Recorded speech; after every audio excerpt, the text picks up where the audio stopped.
Hey, this is DaveQ, and we're going to go ahead and work on making up these boxes. So we just got to the point where the wires are sitting in the boxes. So we have a light here. This is going to be a 4-way, and then right below it is a 3-way. So light, 4-way, 3-way. So we're going to end up showing you how to make up the box as well as the light up here. So we're just going to jump into it.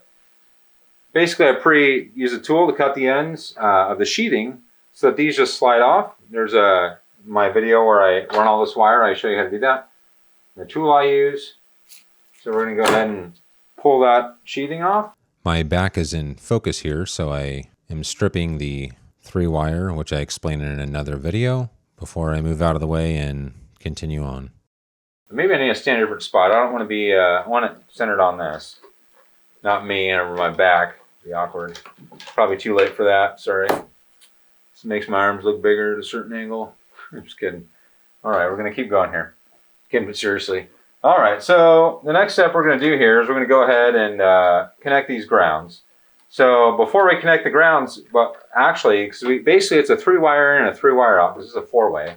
We're going to make up the light box here. That's super basic. Just fold that in there. Don't roll it. Fold it in there.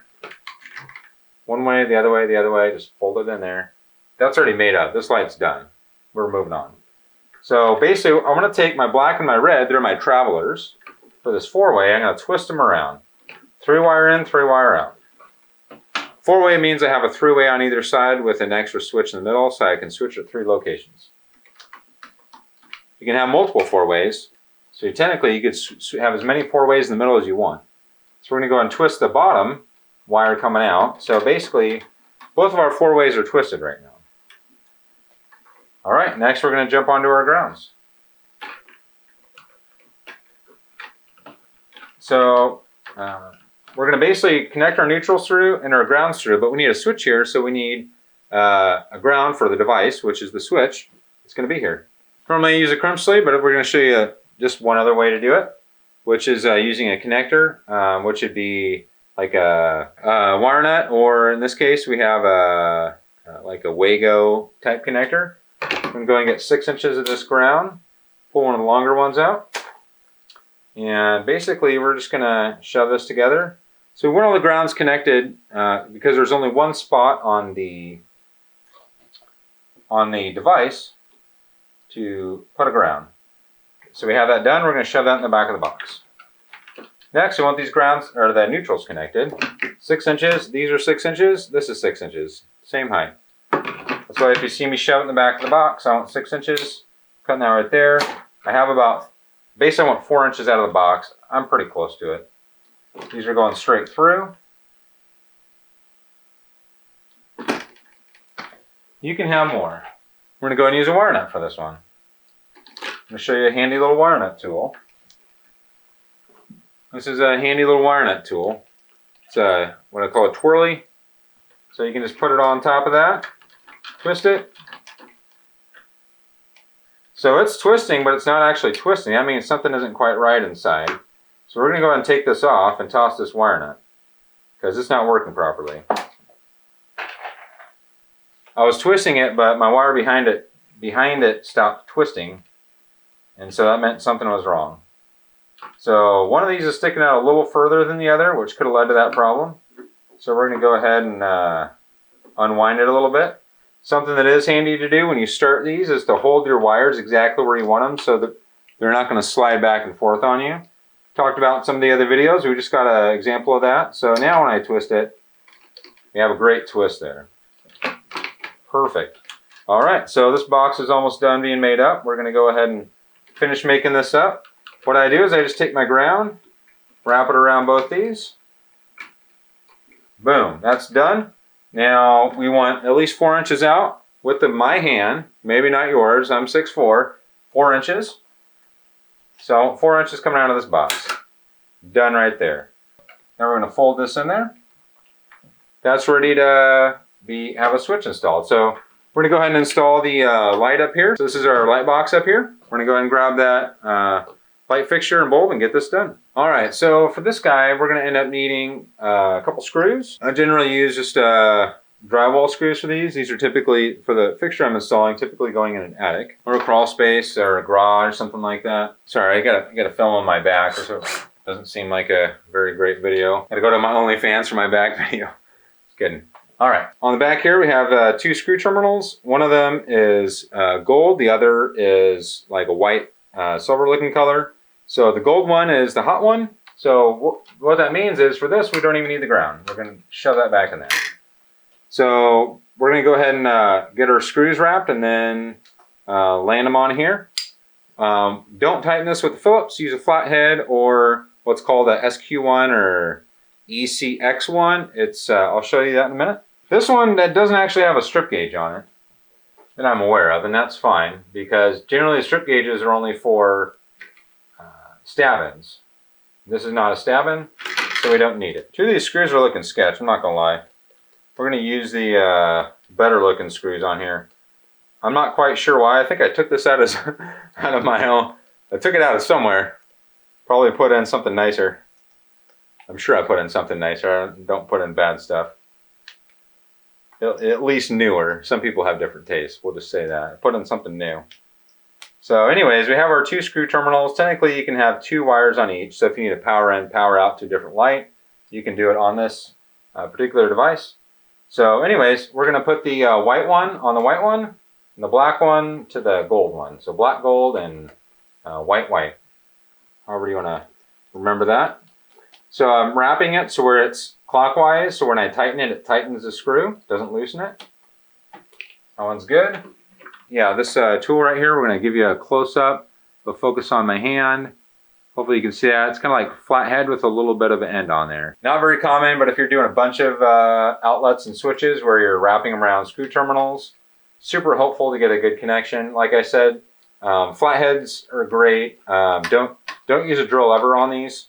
It'll strip it and then it'll never be tight. You'll have to toss away whatever you used. Anyways, we got that done. We're going to go ahead and line this guy up here. There we go. All right, this guy's good to go. Made up this 4-way. We're going to go ahead and make up this 3-way. And so basically I start by just pulling off the sheathing on the pre kind of insulation cut I made earlier before I shoved the wire in the box, which you can do on 14 gauge and 12 gauge wire. You do have a tool for the 3-wire. I have one somewhere, I just don't use it. I find having to carry it doesn't save me that much time and just gives me one extra thing in my pockets I don't want to have. So that didn't take very long cutting this.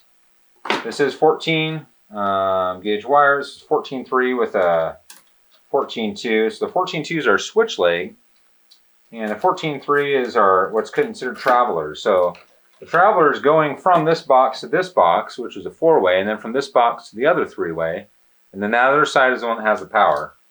So we're going to go ahead and use a crimp sleeve to connect our grounds here in a moment. We're going to start by twisting our travelers because we don't want to get the black confused about where it goes.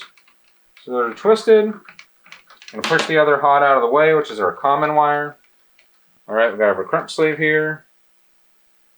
I'm going to connect that to the ground. I have our crimp tool, 6 inches. I have it marked on my tool with a Sharpie. So I go just a little bit closer, so a little less than 6 inches. But I'm going to end up leaving, but I want to go about 3 times there. Felt like 3. We're going to bend this back. It's going to help keep the crimp sleeve from sliding down. We only have 1 device, so we only need 1 ground. If we needed 2, we could leave both of these here. Then I'm going to basically bend it back and cut it about 1 inch back. So that's cut. We're done with that. We're going to shove this in the back of the box. We're going to get to connecting the neutrals here. So that's what's next is these guys. So I want 6 inches. This is 6 inches. Boom. These are going straight through. We don't need them for this box. There's some devices that do. Most inexpensive ones, which basically unless you have something fancy going on with like a $30, $40 switch. If you're using a $2 switch, or I guess for a 3-way, I think they're around $5. I don't know. Either way, we don't need the neutral. We just need to connect it through so that that way this light works. So we're going to finish making up this box. We're going to take our switch leg, or if you're on the other end, you're hot, and our ground. We're going to wrap it around here. Hopefully this video isn't just my back. And just like that.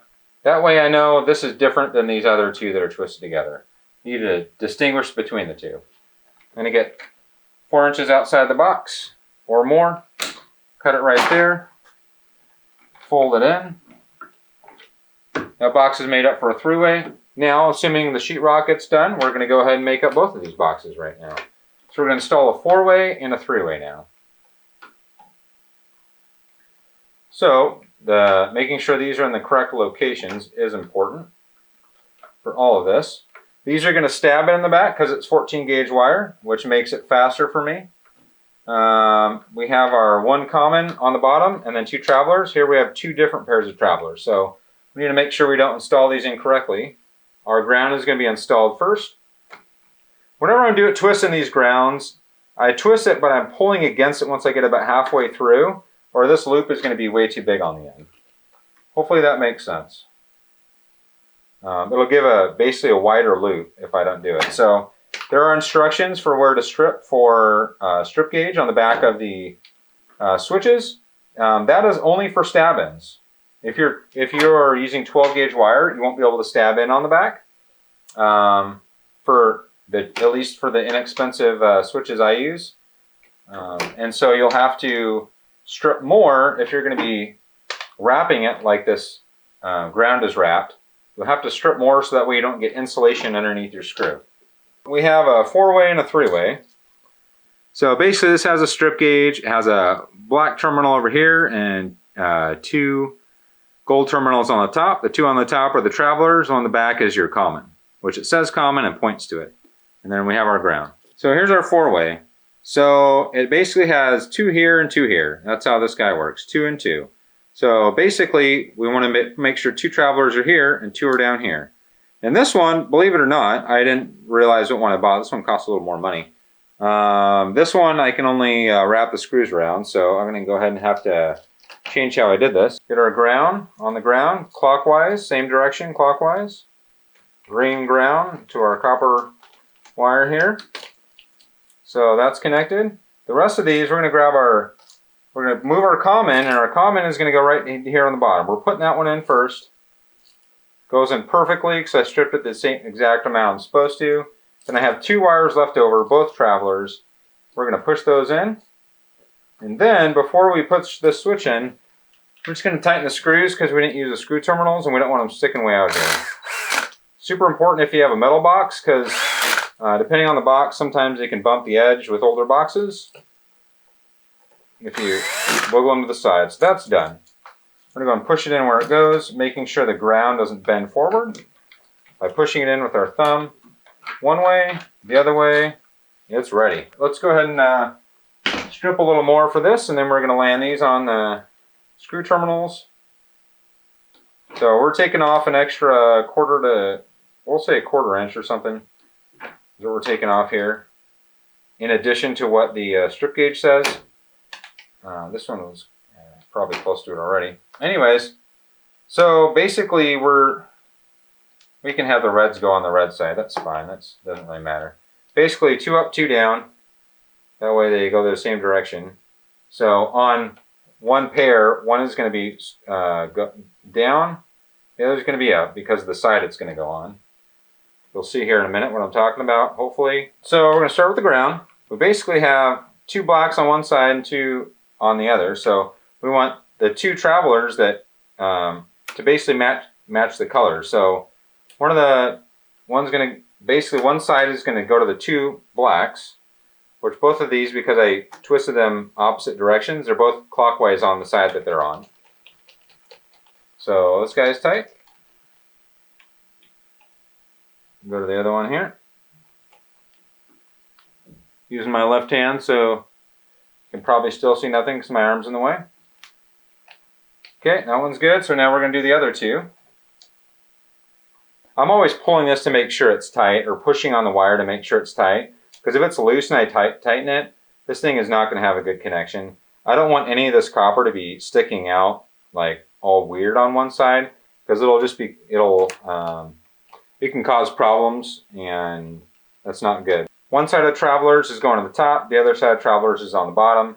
This guy's ready to be made up. Let's go. We installed all of our other stuff. We're gonna go ahead and turn the power on and check these guys out. All right, so to test our switch before we're done, we wanna make sure when that's in that position off, this turns it on, and we have a three-way over here because it's our four-way.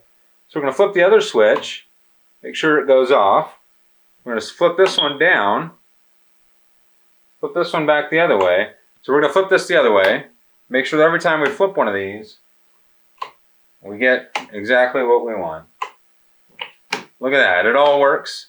So we are good to go here. We have our light, four-way, three-way, another three-way, Smokey that's chirping at me. So we have all that stuff behind me we installed.